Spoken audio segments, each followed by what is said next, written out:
Hey guys, this is Adriana Caesar with theurbanAthletica.com, and today we're here with IFBB Pro, my friend Tiffany Procopio, and we're going to go through a couple glute exercises, specialty glute exercises, ladies, to get those glutes and buns tight. Let's go. Come with me. We're going to start the first one that I like to do. Some of these exercises are done in either group classes or for personal training. I like to do some of these for my competition prep, and this is one of my favorite ones. Is that lower back extension, that glute extension, squeezing the glutes, lowering down, squeezing at the top. And I like to do about 15 to 25 reps with nice, slow, controlled movement, concentrating on squeezing my glutes and making it real effective that I'm doing it right in the ring. With that, quick question. If you come over, yes. Does that help with targets more your shelf or to build? That's that whole area of the glutes. The glutes are the gluteus medius, maximus, and minimus. So the three heads of the glutes, and really if you could, you would have one day of just glute training. Glute training is so specific, and a lot of people don't concentrate on that glute training enough, and they don't know how to squeeze, isolate, and really get the benefit from the powerful glutes, because glutes are powerful, very powerful. I'm going to show you another exercise today that I really, really like. These are kind of up and coming, maybe they've been around for a while, but this is the weighted vest exercises. You can get any size weighted vest. This one is at 10 pounds. I like to do side lateral lunges using a Bosu trainer, making sure that you get good form as you come down, step down, and push off, concentrating on pushing and squeezing up through the back side of the glutes, pushing through the center of the foot, pulling your core in tight, making sure that your back is flat. I like, again, to do about 15 to 25 reps on those. If you come over here, this is one of my favorite. It's called the sled.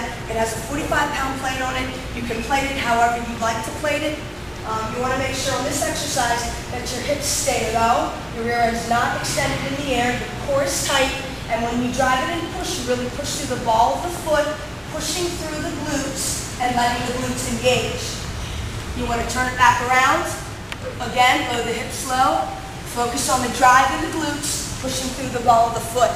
You can make these run fast, or you can make these run slow. That all depends how you feel, how hard you're training that day. Does this also help with your legs? Helps the quads. It's excellent for the legs, but I try to put all my focus right into the glutes and push off from the ground. The other one I like a lot, I call these the lunge throughs. I teach these in a lot of the group classes. And I have a 20-pound bar, and you want to lunge forward, and then you want to just extend and lunge back. It's real important, I'll turn to the angle, that you watch the placement of the knee. I come out with the heel of my foot pushing into the ball, pushing back and concentrating on the leg that is stable. So the leg that's moving is my travel leg. The leg that's getting the work mostly is going to be the leg that's not moving as much. And that's another favorite. And I like to do 20 to 25 on each leg as well. This exercise here, of course, is a little bit challenging for some if you're not used to the ball training, but I like this one a whole lot.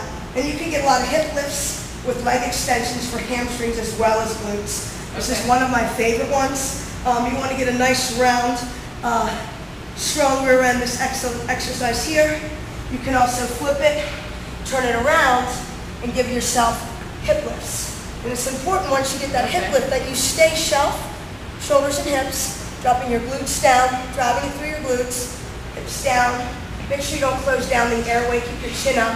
Make sure that your toes are out in front of your knees. You can put a plate, you can add resistance to this, you can drop a plate on your hips. The next exercise I have is box jumps or bench jumps with your weighted vest again. What happens if somebody doesn't have a weighted vest? If somebody doesn't have a weighted vest, the good thing about a weighted vest is that it's hands-free, so it's safe. Okay. You can use your arms for balance. Hand weights work great. Sometimes people use a little bit of a body bar, so it doesn't have the weighted ends, but yet it's a bar. But on any kind of box jumping, you know, you can't jump straight up onto a bench or you're going to fall. So you want to load low again, concentrating in the glutes. Squat soft on top, squat soft down at the bottom, making sure you keep it at 90. If you have stronger quads, you can go a little bit lower. Jump soft and jump off. And I like to do 20 to 25 reps of those. That's a powerful move. And you pair that with sprinting or any stair climbing or bleacher running, and you have yourself some amazing glute training. Awesome. Amazing glute training. So from these exercises we went through with us today, what is important with also nutrition and hydration? Nutrition is major. Nutrition is about, for me, I feel it's about 80% of how your body is going to look. You can look at someone and tell, you know, are they exercising, or are they just eating? I mean, what if I didn't have a membership at a gym, or I wasn't a trainer, but yet I knew how to eat clean, eat good, I would probably have a different look. But because I do train and feed my muscle, it grows because I have good eating habits. So eating habits are crucial. You can't train body parts and expect them to change and develop if you do not feed them properly. It just, you know, you plant a flower, you don't water it, the flower doesn't grow. So your body can't flourish if you don't feed it and hydrate it properly. Hydration is major. Dehydrated muscles, dehydrated insides. I mean, you put oil in your car, wouldn't you? Put oil in your car, if you didn't, it would break down. Exactly. So you hydrate your body, and your body stays hydrated. And also, Energy. Yeah. And also, in the long term, how long do you think, or how many times a day or week do you think somebody should train their lower body? You know, I'm a 2-day, 3-day glute trainer. I like to do legs. I love it. Glutes are strong muscles, they're explosive muscles. If you have strong glutes and you have strong hips, you pay attention to those, you usually have less back issues. So 2 to 3 days a week, I would be doing some lower body exercises. And there's so many things. There's cables, there's free weights, there's kettlebells, there's HIIT training, high intensity training, there's time under tension. There's all kinds of ways to train, not as long, but very effective and very intense.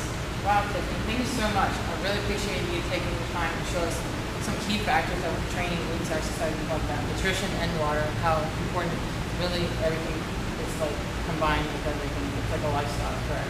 It is a lifestyle. I mean, you can wake up one day and say, you know what, today I'm going to make a change. And you can make a change. You can make a change at any age, at any time. You're never too old.